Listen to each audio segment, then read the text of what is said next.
The Blair House in Washington, Iowa, is a historic property that was built in 1881. The building was formerly used as the town city hall, and it was listed on the National Register of Historic Places in 1973.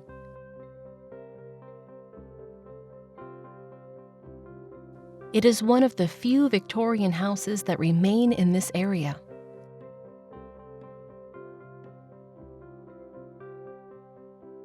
The brick building's main block and tower are capped with a mansard roof.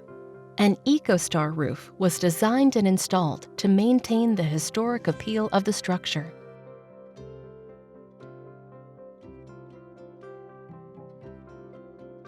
The Majestic Slate beveled edge and chisel point tiles in sage green, earth green, stone red, and smoke gray were chosen to exactly replicate the original slate roof.